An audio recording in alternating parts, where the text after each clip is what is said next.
आज का मुद्दा में आप सभी का स्वागत है। मैं हूं आदित्य नामदेव।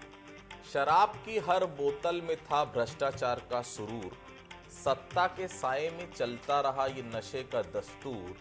आज चार्जशीट ने खोली वो पूरी किताब जिसमें बिग बॉस से लेकर हर खिलाड़ी है मशहूर। छत्तीसगढ़ में शराब घोटाले के पीछे बिग बॉस का गैंग था। सोशल मीडिया में वायरल चैट के स्क्रीनशॉट ये दावा कर रहे हैं कि बिग बॉस के गैंग ने मिलकर किस तरह से 3200 करोड़ का गोलमाल किया, जिसमें अकेले 1000 करोड़ रुपए का फंड तत्कालीन मुख्यमंत्री भूपेश बघेल के बेटे चैतन्य बघेल ने मैनेज किया। चार्जशीट में साक्ष्य के तौर पर सौंपे गए इस चैट में ब्लैक मनी को व्हाइट करने से लेकर पैसे को खपाने तक का जिक्र था। साथ में यह भी जिक्र था कैसे किस अधिकारी को रडार में लेना है, कैसे किस अधिकारी की छवि धूमिल करना है। सब कुछ इस चैट में मौजूद था। पहले रिपोर्ट देख लेते हैं, फिर इस चर्चा को हम आगे बढ़ाएंगे। ईडी ने 3200 करोड़ रुपए के शराब घोटाला मामले में चौथी सप्लीमेंट्री प्रोसिक्यूशन कंप्लेंट कोर्ट में दाखिल की है। 7000 पन्नों की चार्जशीट में ईडी ने दावा किया कि चैतन्य बघेल ने अकेले ही 1000 करोड़ रुपए से ज्यादा रकम मैनेज की है। चार्जशीट में पेज नंबर 44 पर उस व्हाट्सएप ग्रुप का भी जिक्र है जिसका नाम था बिग बॉस, यानी पूरे सिंडिकेट को कंट्रोल करने वाला असली बॉस चैतन्य बघेल है, जो इस ग्रुप में बिट्टू नाम से मौजूद था।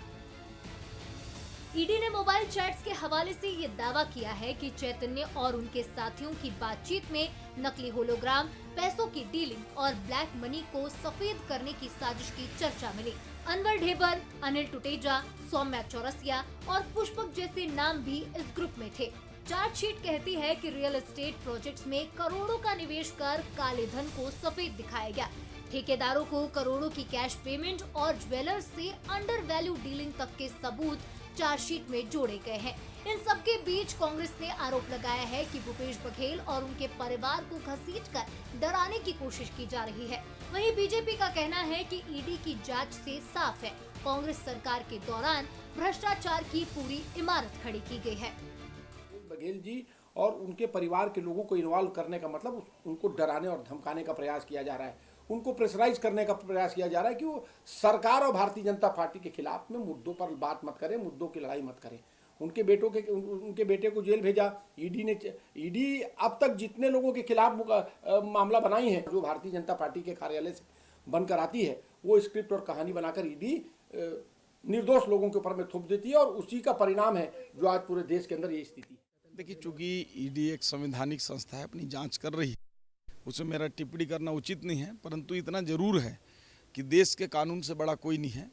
देश के लोगों को, देश के संपदा को चाहे जिस तरीके से जो भी लूटने का प्रयास करेगा, उसको उसकी सजा मिलेगी। फरवरी 2019 से शुरू हुए शराब घोटाले में डिस्टिलरी मालिकों और अधिकारियों की सीक्रेट मीटिंग में पूरा सिंडिकेट खड़ा किया गया। 3 साल में लाखों पेटियां अवैध रूप से बेची गई। अब आरोप ये है कि इस पूरे ऑपरेशन के मास्टरमाइंड चैतन्य बघेल ही थे। 18 जुलाई को ईडी ने चैतन्य को दुर्ग से गिरफ्तार किया। अब चार्जशीट में सबूत दर सबूत सामने आ रहे हैं। कांग्रेस सत्ता से बाहर हुई और छत्तीसगढ़ में एक एक कर घोटालों के पन्ने खुलने लगे।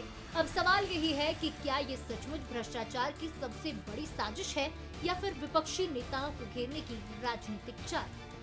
गौरव शुक्ला, बंसल न्यूज, रायपुर। तो बिट्टू यानी चैतन्य बघेल ही बिग बॉस था, जो शराब घोटाले का किंगपिन था। 2018 से लेकर 2023 के बीच जब तक भूपेश बघेल मुख्यमंत्री रहे, चैतन्य बघेल की पॉलिटिकल एक्टिविटी शून्य थी, हम सब जानते हैं।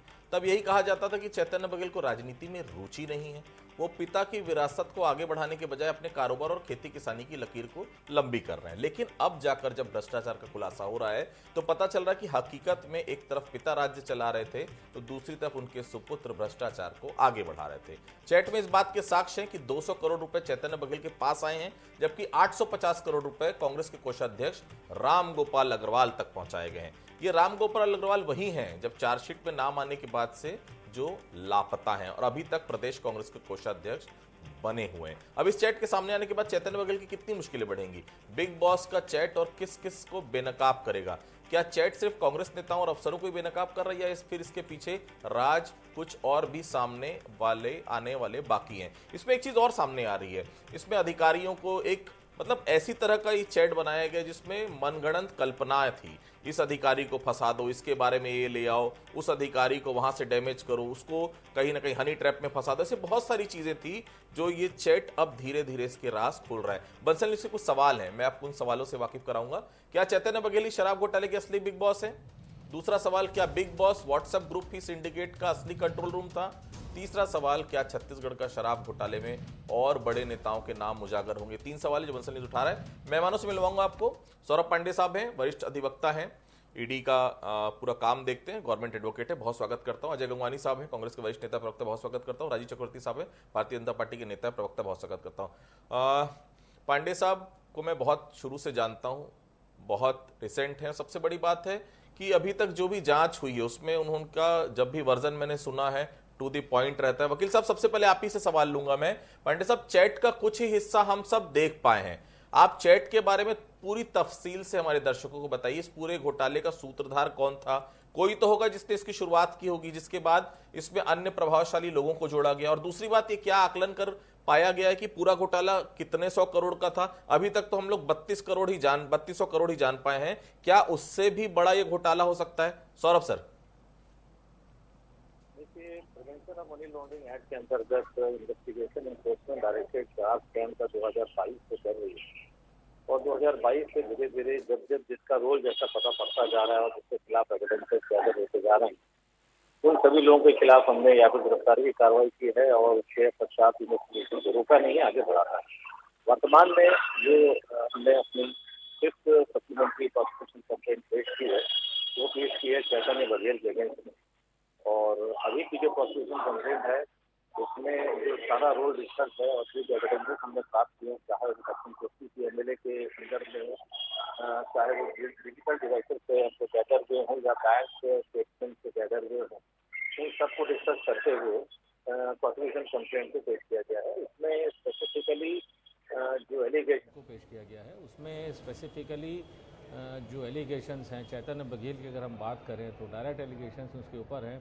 करीब 1000 करोड़ रुपए जो कि शराब सिंडिकेट से प्राप्त हो रहा था, यानी शराब स्कैम से मिल रहा था, उसको हैंडलिंग करने के जो है उसके एविडेंसेस हमारे पास हैं।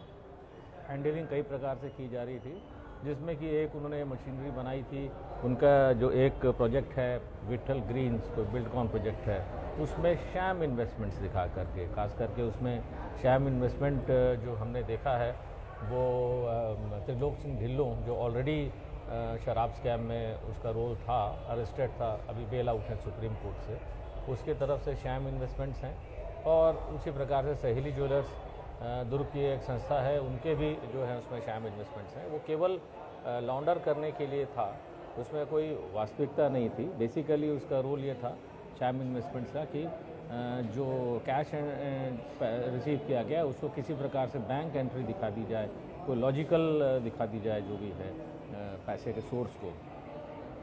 जिसके बाद देखा गया कि 850 करोड़ रुपीस जो है उसका डायरेक्ट एविडेंस ऐसा आया है कि राम गोपाल अग्रवाल कांग्रेस के कोई लीडर हैं, उनके जो कोई हैंडलिंग करता था, कोई अकाउंटेंट है उनका मिस्टर डटसेना की स्वीकारोक्ति है स्पष्ट रूप से कि 850 करोड़ रुपए जो चैतन्य बघेल के निर्देश से अनवर ढेबर ने दीपेन चावड़ा के माध्यम से होते हुए लक्ष्मी बंसल यानी पप्पू बंसल के थ्रू पेमेंट करवाया है, और राम गोपाल अग्रवाल को पेमेंट करवाया है, और 850 करोड़ रुपए की वो राशि है डटसेना ने रिसीव किए है उसको। ये एक और इसमें एंगल पता पड़ा, जो कि हैंडलिंग करना जो हम बता रहे थे उसका एक एंगल था ये। सेकेंडली ये भी स्टेटमेंट्स में आया है कि करीब 80 से 100 करोड़ के आसपास का पैसा के श्रीवास्तव को भी दिया गया है। ये सारे पैसे जो थे शराब स्कैम और उससे निकले हुए थे। मनी लॉन्ड्रिंग एक्ट का बेसिक उद्देश्य या मनी लॉन्ड्रिंग की कार्रवाई का बेसिक उद्देश्य है कोई भी पैसा अगर कोई व्यक्ति अपने पास रखा हुआ है तो उसका सोर्स कितना जेन्यून है उसका पता लगाना। अगर सोर्स जेन्यून है तब तो उसको हम प्रोसीड्स ऑफ क्राइम की डेफिनेशन, अपराध के आगम की डेफिनेशन में नहीं लेते हैं। लेकिन अगर कोई व्यक्ति अपने बेसिक सोर्स ऑफ इनकम कि उसने जनरेट कहाँ से किया है उसको नहीं बता पाता या नहीं समझा पाता है, तब यह मान लिया जाता है कि वो सारी संपत्ति, चाहे वो कैश हो, चाहे वो ज्वेलरी हो, चाहे वो ज़मीनें खरीदी गई हों, वो सब प्रोसीड्स ऑफ क्राइम की डेफिनेशन में आती है। तो वर्तमान इन्वेस्टिगेशन में चैतन्य बघेल जो है वो इस बात को बताने में नाकाम रहा और अपने जो सोर्सेज ऑफ इनकम जो थे, जो ये सब आए, उसको साबित करने में कि वो जेन्युइन सोर्सेज से थे, नाकाम रहा। इसलिए उसके खिलाफ कार्रवाई की गई है। जी वकील साहब, मेरा एक सवाल था, दर्शक भी जानना चाहते हैं, हर समय जहन में सवाल घूमता रहता है, अगर 3000 से 4000 करोड़ का कोई घोटाला हुआ, आरोपी को जेल भेज दिया गया, तो आरोपी अगर 10-20 साल बाद जेल से बाहर भी आ जाए, क्या इतने पैसों की कभी रिकवरी हो पाएगी? पांडे साहब, हजारों करोड़ों के घोटाले की क्या कभी रिकवरी हो पाती? क्योंकि ईडी संपत्ति अटैच करती है, तो क्या वो एक समय के बाद आरोपी पक्ष को वापस मिल जाती है? क्या होता है प्रोसीजर क्या होता है? जी देखिए, prevention of money laundering act में इसका एक बड़ा क्लियर कट प्रोविज़न दिया गया है। जो भी प्रोसीड्स ऑफ क्राइम, जैसे 32 करोड़ रुपए जो हम 3200 करोड़ रुपए का जो भी आंकलन आ रहा है, वो है एक प्रोजेक्टेड हमारा आंकलन है कि भाई इतने लगभग पैसे की लॉन्ड्रिंग की गई होगी।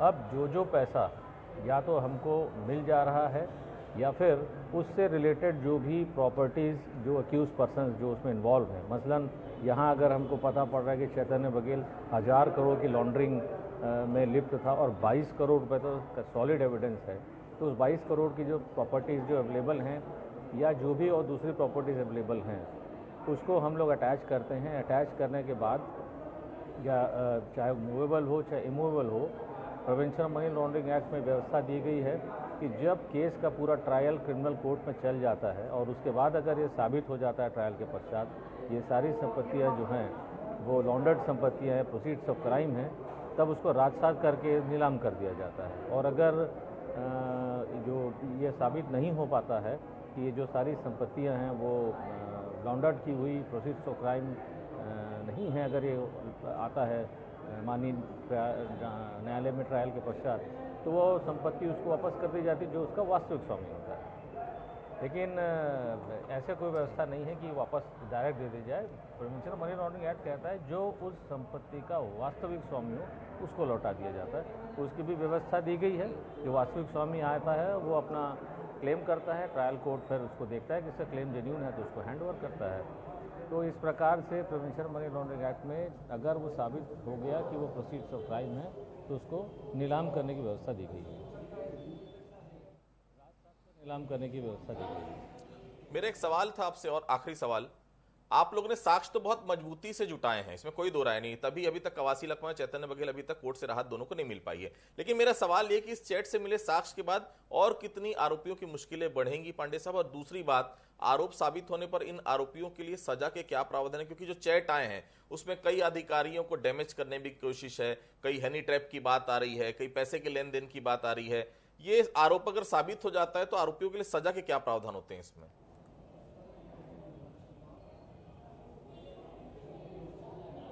जो अभी हमने चैतन्य बघेल का जो खास इन्वेस्टिगेशन किया, हालांकि व्हाट्सएप चैट्स वगैरह तो इसके पूर्व में भी जो हमने इन्वेस्टिगेशन किया था, जिसमें चाहे वो अनिल टुटेजा हो, चाहे वो अरुणपति त्रिपाठी हो, चाहे वो अनवर ढेबर हो, चाहे त्रिलोक सिंह ढिल्लो हो, चाहे और भी जो लोग इसके पहले इस अपराध में शराब स्कैम से रिलेटेड अपराध में लिप्त रह चुके हैं, उनके इन्वेस्टिगेशन करते समय भी हमने व्हाट्सएप चैट्स गैदर की थी। यहाँ पर जो चैतन्य बघेल के केस में हमने व्हाट्सएप चैट गैदर की हैं, तो उसमें बेसिकली ये एकदम स्पष्ट रूप से दिखाई पड़ रहा है कि अनिल टुटेजा, सौम्या चौरसिया भी इस स्कैम में बहुत ध्यान रख रहे थे, पैसे की हैंडलिंग का, पैसे के ट्रांसफ़र का, कि वो सुचारू रूप से चल रहा है कि नहीं चल रहा है, जो अकाउंटिंग हो रही है वो चल रही है, ठीक से हो रही है कि नहीं हो रही है। ऐसे चैट्स में बहुत सारे आपसी बातें उन्होंने शेयर की हैं जो कि पप्पू बंसल से रिलेटेड है। तो और उसमें चैतन्य बघेल ने भी बहुत सारे चैट्स जो हैं वो अनिल टुटेजा से की हैं। तो ये सारी चीज़ें हमारे पास डिजिटल रिकॉर्ड्स में हमको मिला है। तो इससे ये परिलक्षित हो रहा है कि अनिल टुटेजा जो पूर्व से ही हमने इस स्कैम में उनको शामिल करके रखा हुआ है, वो अगर ये कहते हैं कि मेरी संलिप्तता नहीं, तो ये और पुख्ता कर रही है कि उनकी संलिप्तता इसमें दिखाई पड़ रही है क्लियर कट रूप से। अभी तक ये शराब स्कैम में सौम्या चौरसिया के खिलाफ इन्वेस्टिगेशन नहीं हुआ था, लेकिन अभी इसमें ऐसा दिखाई पड़ रहा है कि सौम्या चौरसिया भी शायद इसमें कहीं ना कहीं इन्वॉल्व रही हैं और उन्होंने इस पूरे के पूरे स्कैम में साथ दिया है अनिल टुटेजा का और चैतन्य बघेल का, पैसे की हैंडलिंग को और पैसे के कैलकुलेशन को लेकर के। तो आने वाले समय में ऐसा हो सकता है कि जो लोगों के बारे में हमको अभी जानकारी प्राप्त हुई है इस इन्वेस्टिगेशन में, फर्दर हमारा इन्वेस्टिगेशन प्रोसीड करके उनके खिलाफ भी जो है वो आगे बढ़ सकता है। जहाँ तक रहा सवाल, ठीक, बहुत बहुत धन्यवाद सर हमसे बातचीत करने के लिए। अब मैं अपने पॉलिटिकल मेहमानों के पास वापस लौटता हूँ। कांग्रेस से अजय गंगवानी साहब हैं। गंगवानी साहब, इस चैट को भी आप लोग झूठा बोलेंगे क्या? जो बातें कही गई हैं, पैसा कौन देगा, कहाँ जाएगा, किसको कितना मिलेगा, ये तो साफ हो गया ना कि बिट्टू बाबू ही बिग बॉस थे जो पूरे सिंडिकेट को हैंडल कर रहे थे। अब ये मत कहिएगा कि चैट भी फर्जी है, ये नंबर्स भी फर्जी है। गंगवानी साहब देखिए आदित्य जी, अभी ये मामला जांच का विषय है। कोई भी व्यक्ति आरोपी है जो अभी तक जब तक कोई तथ्य साबित नहीं होते, न्यायालय फैसला नहीं देता, किसी को मुजरिम नहीं माना जा सकता। चाहे वो बीएनएस की बात हो, देश के संविधान की बात हो या देश के कानून की, एक न्यायिक प्रक्रिया का पालन किया जाता है। एक महत्वपूर्ण मैं आंकड़ा आपके चैनल पे दे दूं, ईडी ने 11 साल की मोदी सरकार में 5700 मामले दर्ज किए, आखिरी में 16 लोग, बहुत महत्वपूर्ण आंकड़ा है कि 16 लोग जो है वो मुजरिम साबित होते हैं। तो ये आंकड़ा बताता है कि जो कन्विक्शन रेट है दैट इज 0.5%। अगर 200 लोगों पे कार्रवाई होती है, 199 लोग बेकसूर साबित होते हैं। दूसरा, इसी मामले में आज देखिए माननीय सुप्रीम कोर्ट ने 21 जुलाई 2025 को स्पष्ट रूप से कोर्ट किया, बहुत महत्वपूर्ण आपके लोकप्रिय चैनल के दर्शकों के लिए, राजनीतिक लड़ाइयां चुनाव में लड़ी जाने चाहिए, जांच एजेंसियों के जरिए नहीं। आप अपना काम करें, राजनीति को अपना काम करने दे। इससे बड़ा कमेंट क्या हो सकता है, ये दिखता है। दूसरी महत्वपूर्ण बात है, 40 माह पहले 10 मार्च 2022 को यह केस प्रारंभ होता है। चैतन्य बघेल जी को इस 40 महीने में ना कोई नोटिस दिया गया, ना कोई पूछताछ के लिए बुलाया गया। चाहे बीएनएस की धारा हो या देश का संविधान, ये कहता है अगर किसी व्यक्ति को आरोपी बनाना है तो पहले सूचना दीजिए, उससे पूछताछ करिए, उसके बाद निर्णय लीजिए कोई आरोपी है या नहीं। ये इस पर दिखता है कि चैतन्य बघेल जी की गिरफ्तारी में किसी प्रकार से कानून का पालन नहीं किया गया। दूसरी महत्वपूर्ण बात है, आज चैतन्य बघेल की गिरफ्तारी के पीछे जो सबसे महत्वपूर्ण कारण है वो है पप्पू बंसल की जो है बयान। ये पप्पू बंसल कौन, जो एक स्वयं आरोपी है, जो ईडी के लिए फरार आरोपी है, आज यहाँ जो एसीबी जांच चली उसके लिए फरार आरोपी है, जो व्यक्ति खुद आरोपी है, जिसके बयान के आधार पर आप चैतन्य बघेल जी की गिरफ्तारी करते हैं आप, लेकिन उस पप्पू बंसल की गिरफ्तारी क्यों नहीं हो रही है? दूसरी महत्वपूर्ण बात है कि लगातार ये दिख रहा है कि जो संवैधानिक संस्था है, जो केंद्रीय एजेंसियां हैं, चाहे ईडी हो, आईटी हो, सीबीआई हो, ये संविधान के कानून के हिसाब से काम करने के बजाय केंद्र सरकार के इशारे पर टारगेटेड रूप से द्वेषपूर्ण कार्रवाई कर रही है। चैतन्य बघेल में कार्रवाई इसलिए की गई क्योंकि वो पूर्व मुख्यमंत्री भूपेश बघेल जी के सुपुत्र है, और बर्थडे के दिन, किसी के जन्मदिन के दिन पे कार्रवाई करना दिखता है कि टारगेटेड राजनीतिक सुचिता के विपरीत ये कार्रवाई जो है किसी प्रकार से संविधान कानून के रूप में, बर्थडे के दिन नहीं होनी चाहिए। राजीव जी गलत बात है, बर्थडे के दिन नहीं होनी चाहिए कार्रवाई ना। राजीव जी 2018 से 2023 तक पूरे 5 साल चैतन्य बघेल को हमने कभी भी पॉलिटिकली रूप से एक्टिव नहीं देखा, आपने भी नहीं देखा होगा। सब कहते थे कि उन्होंने पिताजी की राजनीति से बिल्कुल अलग अपनी पहचान बनाई है। तो क्या ये राह यही थी भ्रष्टाचार वाली राह? क्योंकि अब तो यही लग रहा है कि जमीन के अंदर से लेकर जमीन के बाहर तक कुछ भी सामान नहीं छोड़ा, सब कुछ भ्रष्टाचार भ्रष्टाचार भ्रष्टाचार। राजीव जी देखिए, ये एक बहुत बड़ी किताब है, एक उपन्यास है भ्रष्टाचार की, भूतो न भविष्यति। और ये पहली सरकार और आखिरी सरकार थी जिसने अपने खजाने को लूटा। एक अजूबा कहानी है, शराब सिंडिकेट बनाया गया, उसमें अनवर ढेबर जी, जिसमें शराब का उनका कोई पुराना कारोबार नहीं था, उन्होंने इसकी जिम्मेदारी ली, वो सूत्रधार थे। उनके साथ बहुत सारी कड़ियाँ जुड़ते गई, अफसरों की कड़ियाँ, और उसके साथ बिग बॉस यानी जिनका भिलाई से संबंध है, छोटी छोटी कड़ियाँ, बड़ा सा चेन। तो देखिए, जब ये चेन तैयार हुआ, हम उस समय भी कह रहे थे कि शराब घोटाला हो रहा है, ओवर रेट शराब। अच्छा आदित्य जी, इसमें बहुत सारे किरदार है, बहुत सारे घोटाले हैं। ये तो घोटाला था कि आसावनी से सीधे सीधे बिना टैक्स पेड किए, बिना राजस्व दिए सीधे सीधे दुकानों से पैसा जाता था, कांग्रेस मुख्यालय जाता था, लोगों के घरों में जाता था। उसके अलावा ओवर रेट की अलग दुकानदारी चलती थी, जो शराब ओवर रेट पे बिना होलोग्राम के, नकली होलोग्राम के, यानी इस किताब की भी बहुत सारी श्रृंखलाएं हैं, पार्ट 1, पार्ट 2, पार्ट 3। अभी तो जो ईडी है उसने केवल पार्ट 1 को पकड़ा है। तो कहानी बहुत बड़ी लंबी है, किरदार बहुत सारे हैं, इसमें बहुत सारे किरदार आपको और आने वाले समय में दिखेंगे। तो आदित्य जी, ये बहुत शर्मनाक थी कि अपने ही राजस्व को डकैती करने वाली ये पहली सरकार थी। न भूतो न भविष्यति कभी ऐसा हो सकता है कि सरकार अपने राजस्व की लूट कर रही थी, उसे बंदर बांट कर रही थी, और ईडी ने आज दूध का दूध पानी का पानी कर दिया। अब मेरे मित्र कितना भी कहे कि ये कहानी है, ये भ्रष्टाचार है, तो मर्डर का आरोप भी छूट जाता है। सीए है वो, पूरा हिसाब निकाल पूरा होने चाहिए कि नहीं, किसी टारगेटेड कार्रवाई होगी, ये तो न्यायालय फैसला करेगा कौन मुजरिम है या नहीं। राजीव चक्रवर्ती बैठ के चैनल पे निर्णय लेंगे। वो 3200 करोड़ रुपए के बहुत सारे स्कूल खोले जा सकते थे, बहुत सारे अस्पताल बन सकते थे, बहुत सारी सड़कें बन सकती थी, वो भ्रष्टाचार की इबारत में वो बह गया। ये बहुत दुखदाई है। और आज गंगवानी साहब, भ्रष्टाचार का अब तक पूरा काला चिट्ठा सामने आ गया है। चैतन्य बघेल की गिरफ्तारी के बाद पूरी कांग्रेस प्रदर्शन और चक्का जाम कर रही थी। गंगवानी साहब, आपने भी किया। क्या एक भ्रष्टाचार के आरोपी जिनके खिलाफ पर्याप्त साक्ष्य हैं, जो ईडी का कहना है अभी तक, उन्हें बचाने के लिए पूरी पार्टी को झोंकना अपराध नहीं? गंगवानी साहब, क्या आप लोग भी उस आरोप के भागीदार नहीं बन गए आज? देखिए आदित्य जी, मैं महत्वपूर्ण बात कहना चाह रहा हूं। देश के संविधान ये स्पष्ट रूप से कहता है कि कोई व्यक्ति जिस पर आरोप साबित नहीं होते तब तक वो आरोपी है। मैं तो स्पष्ट रूप से मैंने आंकड़े दिए कि ½ भी नहीं है जो कन्विक्शन रेट साबित हो रहा है। इसके पहले भी देखिए, आज जो देश के लोकतंत्र में जो मुख्यमंत्री चुने हुए मुख्यमंत्री थे, चाहे अरविंद केजरीवाल हो, हेमंत सोरेन हो या अशोक गहलोत जी हो, इनके ऊपर लगातार ईडी की टारगेटेड कार्रवाई की गई और अंत में फैसला क्या आया? आज ये सारे लोग सलाखों के पीछे से पार है। तो दिखता है कि जो टारगेटेड कार्रवाई की जा रही है। दूसरी महत्वपूर्ण बात, आपने बहुत अच्छा प्रश्न वकील साहब पांडे जी से उठाया था। इस पूरी 3200 करोड़ रुपए के घोटाले की बात हो रही है। ईडी इस बात को सार्वजनिक करे या मेरे मित्र राजीव चक्रवर्ती जी करे, अब तक कितना कैश जब्त हुआ? आज ईडी का जो मैनुअल है वो स्पष्ट रूप से कहता है ईडी का काम है मनी टेल का पता लगाना। आप 3200 करोड़ के घोटाले की बात कर रहे हैं और आपकी जब्ती जो है वो 100 करोड़ भी नहीं है। तो ये जो आरोप लगाने का जो प्रयास है, स्पष्ट रूप से दिखता है। मैं कंप्लीट करूं राजीव, महत्वपूर्ण बात। दूसरा महत्वपूर्ण बात है, ये नकली होलोग्राम की बात हो रही है। जो फैक्ट्री है, जो महाराष्ट्र में, जो गुजरात में, जो अन्य जगहों पे फैक्ट्री है, किसी एक भी नकली होलोग्राम कंपनी पे आपने कार्रवाई की? आज माननीय न्यायालय ने स्पष्ट रूप से कहा, Bhatia wine merchant, CG distillery, welcome distillery, Vishita और ओम साई, 5 उनके नाम लिया गया। आज जानबूझकर उस पर कार्रवाई क्यों नहीं की गई? 40 अधिकारियों को, पूरी जिम्मेदारी से बात को कह रहा हूं आदित्य जी, इनको आज जो है एंटीसिपेटरी बेल मिलती है। नोएडा में जो शराब कंपनी एफआईआर दर्ज की गई थी, उसको सुप्रीम कोर्ट ने कैंसिल किया। ये स्पष्ट रूप से दिखता है। माननीय सुप्रीम कोर्ट ने शराब घोटाले में कहा कि आपकी जांच अनंत काल तक चलती रहेगी।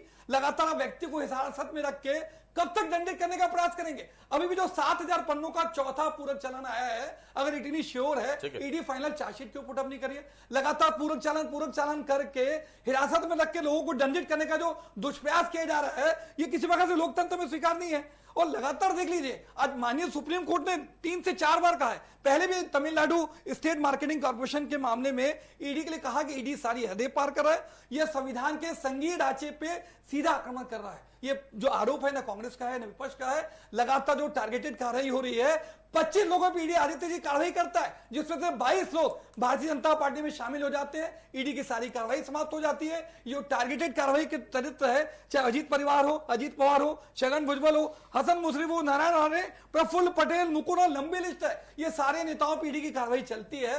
ये भाजपा की वॉशिंग पाउडर में धुल के पाक साफ होकर निकलते हैं आदित्य जी। चक्रवर्ती साहब, आप लोग इस पूरे मामले में अब क्या स्टैंड रखते हैं? मैं पूछना चाहता हूं चक्रवर्ती साहब, जो 3200 करोड़ रुपए का कथित घोटाला हुआ, क्या उसकी वसूली नहीं होनी चाहिए? वो जनता का पैसा था, आपका, मेरा, सबके टैक्स पे का पैसा था वो। और दूसरी बात, जो भ्रष्टाचार की भेंट चढ़ गया, खत्म हो गया, पता नहीं कहां है वो। घोटाले हुए पैसे आरोपियों से वसूले जाए, इसे लेकर आप लोग क्या कोशिश करेंगे? राजीव जी। बिल्कुल कोशिश की जाएगी। और ये प्रश्न भी कांग्रेस ने भी उठाया है कि ये पैसा गया कहाँ? बिल्कुल, वो पैसा पाताल में घुस गया कि आसमान खा गई, जमीन खो गया। वो पैसा का हिसाब दिख रहा है, कहीं पर कार्यालय बने, कहीं पर चुनाव लड़े गए, तो वो पैसा का जब्ती कहां से होगा? जब उपचुनाव हो रहे थे, यहाँ के जो मुख्यमंत्री जी थे, उत्तर प्रदेश के प्रभारी बनते थे, असम के प्रभारी बनते थे, तो वो पैसा जो साइफन हुआ है, आप धैर्य रखिए, वो पैसा कभी हिसाब मिल जाएगा। बिल्कुल, वो पैसा जो चुनाव में उपयोग किया, लोगों की बंगले बने, बिल्डिंगें बनी, कार्यालय बने, तो देखिए दूध का दूध पानी का पानी होगा। और आदित्य जी, जो आपका प्रश्न था कि वो 3200 करोड़ जो राजस्व की डकैती हुई है, उस जो छूट की लूट थी, वो लूट का क्या हुआ? वो लूट का पैसा भी बरामद करके लाया जाएगा और जहां जहां जरूरत पड़ेगी संपत्तियों को सार्वजनिक रूप से नीलाम करके उसे वापस जनता के लिए लाया जाएगा। खजाने में जमा होगा। बिल्कुल। तो देखिए, जो व्हाट्सएप ग्रुप में कुछ जो चैट्स वायरल हुए हैं, जिस प्रकार की आपस में चैटिंग की गई है, क्या कोई ऐसा संगठित गिरोह काम कर रहा था जो अधिकारियों को टारगेट कर रहा था, किसी को हनी ट्रैप में फंसा रहा था, किसी को भ्रष्टाचार के केस में? मतलब बहुत सारी चीजें उस चैट्स को अगर आप पढ़ेंगे बारीकी से तो बहुत सारी चीजें मन घड़ंत लगती। इसको वैसा कर देंगे तो वैसा हो जाएगा, उसको ऐसा कर देंगे तो वैसा हो जाएगा। एक विवादित आईपीएस हैं जिनका काम बताया जाता था यही था, ऑफिस में बैठकर इसी प्रकार की गुंताड़े वो गुनते रहते थे। राजीव जी ध्यान दें, पोस्टिंग के लिए बहुत जुगाड़ भी लगा रहे हैं वो। लेकिन जिस तरह से चीजें सामने आ रही, निश्चित तौर पर ये बड़ा विषय है। इस विषय को लेकर चूंकि 3200 करोड़ हो, 3000 करोड़ हो, मुझे तो पता भी नहीं कि 3000 करोड़ में जीरो कितने आते हैं, उतने करोड़ का भ्रष्टाचार है। निश्चित तौर पर जनता के पैसे वसूली इसमें होनी चाहिए। आप सभी यहाँ से जुड़े, आप सभी लोगों का बहुत बहुत धन्यवाद। आज फिलहाल इतना ही, बाकी खबरों के लिए आप लगातार बने रहिए बंसल न्यूज के साथ।